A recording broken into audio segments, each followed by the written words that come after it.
So మనతో పాటు బాలబోయిన కనకరాజు ఉన్నారు. ఒకసారి మాట్లాడదాం. మరి ఈ జూబ్లీహిల్స్ బై ఎలక్షన్స్ గురించి లంకల దీపక్ రెడ్డి గురించి వాళ్ళ పైన పార్టీ పైన అవ్వచ్చు, అభ్యర్థి పైన వచ్చు ఆరోపణలు వస్తున్నాయి కదా, ఒకసారి వాటి గురించి మాట్లాడదాం. మరి మీ బీజేపీ పార్టీ బీఆర్ఎస్ పార్టీ కుమ్మక్కైందని చెప్పి అంటూ ఉన్నారు. ముఖ్యంగా దాని గురించి ఒకసారి చెప్పండి. వాళ్ళు బీజేపీ ఎదుగుదల తట్టుకోలేక అలాంటి మాటలు మాట్లాడుతున్నారు. అది చాలా ఫ్రాడ్, అదంతా కల్పితం. అదంతా ఇప్పుడు ఎట్లా ప్రచారం చేస్తూ ఉన్నారు, మరి ఎట్లాంటి నినాదాలతో మీరు ముందుకెళ్తా ఉన్నారు జూబ్లీహిల్స్లో? మేము బూత్ స్థాయి నుంచి చాలా పటిష్టంగా పనిచేస్తున్నాం. మా కార్యకర్తలు కూడా చాలా స్ట్రాంగ్గా పనిచేస్తారు. ఇంటింటి ప్రచారం కూడా జరిగిపోయింది. పాదయాత్రలు చాలా భారీగా జరుపుతున్నాం. ఖచ్చితంగా మేము బీజేపీ పార్టీ గెలుస్తుంది 100%. ఓకే, ఇప్పుడు మరి కాంగ్రెస్ పార్టీ నుండి చూసుకున్నా, బీఆర్ఎస్ పార్టీ నుండి చూసుకున్నా కూడా మొత్తంగా ఇక్కడ ఉన్నటువంటి ఎమ్మెల్యేలు అవ్వచ్చు, లేకుంటే మాజీ ఎమ్మెల్యేలు, మంత్రులు అందరూ కూడా వచ్చి ఇక్కడ ప్రచారం చేస్తూ ఉన్నారు. మరి బీజేపీ పార్టీ నుండి ఎట్లా ఉంది ప్రచారం, ఏ లెవెల్లో జరుగుతూ ఉంది?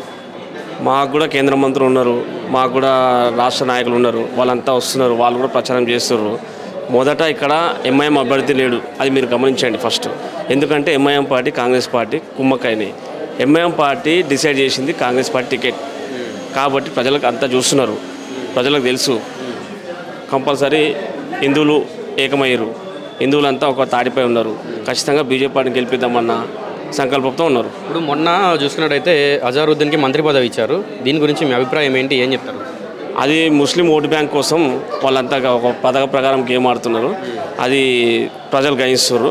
అది కంపల్సరీ ఖచ్చితంగా ప్రజలు బుద్ధి చెప్తారు. సో మరి మీ అభ్యర్థికి ఎంత ఓట్ల అత్యధికంగా, ఎంత ఓట్ల అధికంగా అవ్వచ్చు, మెజారిటీ అవ్వచ్చు, ఎంతగా గెలిచే ఛాన్స్ ఉన్నాయి? ఖచ్చితంగా స్వల్ప మెజారిటీ అయినా కానివ్వండి, ఒక్క ఓటైనా గెలవడం ఖాయమే. గెలవడం బీజేపీ అభ్యర్థి 100% ఖాయం. ఓకే, సో చూసుకోవచ్చు మొత్తంగా ఏంటంటే ఈ లంకల దీపక్ రెడ్డి గెలుస్తారని చెప్పి బీజేపీ అందరూ కూడా చెప్తా ఉన్నారు.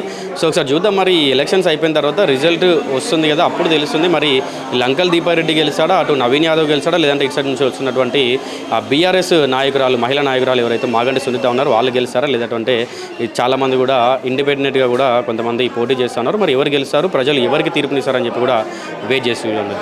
సో బీజేపీ నుండి దయానంద్ ఉన్నారు, ఒకసారి మాట్లాడదాం. మరి ఈ జూబ్లీహిల్స్లో వీళ్ళు ప్రచారం కోసం తిరుగుతూ ఉన్నారు. వీళ్ళు ఎక్కడ స్థానికులు, ఏంటి మరి ప్రచారం కోసం వచ్చారో ఒకసారి చెప్దాం. నమస్తే అన్న. మేము కంటోన్మెంట్ నుంచి వచ్చాం, ప్రచారం చేస్తాం. కింది స్థాయి క్షేత్ర స్థాయి నుంచి ప్రచారం చేస్తాం. మంచి స్పందన వస్తుంది. ఇక్కడ బీజేపీ విజయం ఖాయం. ఇక్కడ 1,40,000 మైనారిటీ ఓట్స్ ఉన్నాయి. 3 లక్షల రూపాయల హిందూ ఓట్లు ఉన్నాయి. అక్కడ టీఆర్ఎస్కు బీఆర్ఎస్కు 50% చీలిపోతే మిగతా హిందూ ఓట్లు పోలేకపోతే భారతీయ జనతా పార్టీ ఇక్కడ సీటు ఖాయమవుతుంది. ఇప్పుడు ఎట్లా మరి జనాల దగ్గర నుండి రెస్పాన్స్ ఎట్లా ఉంది? మీరు ఈ డివిజన్ అంతా కూడా తిరుగుతూ జనాల దగ్గరికి వెళ్ళి మరి అడుగుతున్నారు కదా, అంటే పార్టీకి ఓటేయండి, మీ అభ్యర్థికి ఓటేయమని. జనాల దగ్గర నుంచి రెస్పాన్స్ ఎట్లా ఉంది? ఏ పార్టీకి అత్యధిక ఓట్లు వచ్చాయి? ప్రజలు విసిగిపోయారు అన్నమాట. బీఆర్ఎస్ 10 ఏళ్ళ పరిపాలన నుంచి. గోపీనాథ్ ఎమ్మెల్యే ఉన్నప్పుడు ఏ అభివృద్ధి చేయలేడు, అక్కడ డ్రైనేజ్ విషయం చేయలేడు, స్ట్రీట్ లైట్ విషయం చేయలేడు. తర్వాత కాంగ్రెస్ ఓటేస్తే ఎంఐఎంకి వేసినట్టు విలువది. తర్వాత సోనియా గాంధీ టికెట్ డిక్లేర్ చేయాలని నవీన్ యాదవ్కు దారుస్థలం దాంట్లో డిక్లేర్ చేసి నవీన్ గారికి అది గుండాకి ఇచ్చిన ప్రజల అది ఒక ప్రచారం ప్రజల కింది స్థాయికి క్షేత్ర స్థాయికి వెళ్తుంది. భారతీయ జనతా పార్టీ లంకల దీపక్ సైనికుడు కుమారుడు, మంచి వ్యక్తి, మచ్చలేని వ్యక్తి, ఆయన గెలిపడానికి ప్రజల దృష్టికి వెళ్తుంది.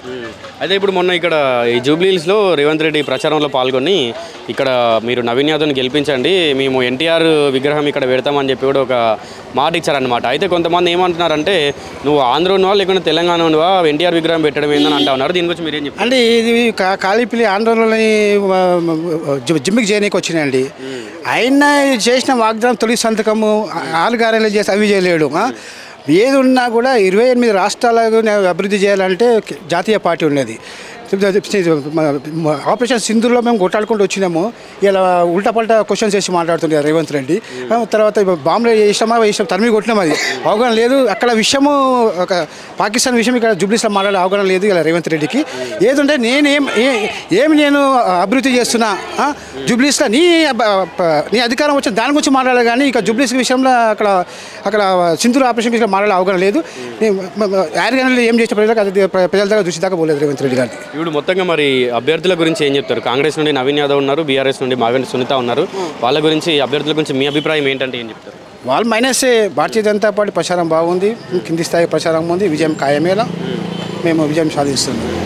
అయితే ఇప్పుడు జనరల్గా ఏంటంటే గెలిసే హ్యాట్రిక్ అంటారు. లంకల దీపక్ రెడ్డికి హ్యాట్రిక్గా ఓడిపోయే అవకాశాలు ఉన్నాయని చెప్పి మరి ప్రతిపక్షాలు అవ్వచ్చు, లేకుంటే వేరే వాళ్ళు కూడా అంటా ఉన్నారు. ఏం చెప్తారు? చూడండి, మా ఒక్క ఓటుతో గెలిచినా మేము హ్యాట్రికే మాకు మేము ఈ యొక్క ఈ యొక్క జుబ్లీస్కు రాబోయే ఎన్నికల్లో రాష్ట్ర ఎన్నికల్లో మాకు ఒక సెంటిమెంట్ అధికారం మేము రాబోతున్నాము. ఎవరు వచ్చినా కూడా నెక్స్ట్ మా కేంద్ర ప్రభుత్వం నరేంద్ర మోడీ గారు మేము నెక్స్ట్ మా గవర్నమెంట్ ఇక్కడ ఫామ్ అయిపోతుందండి.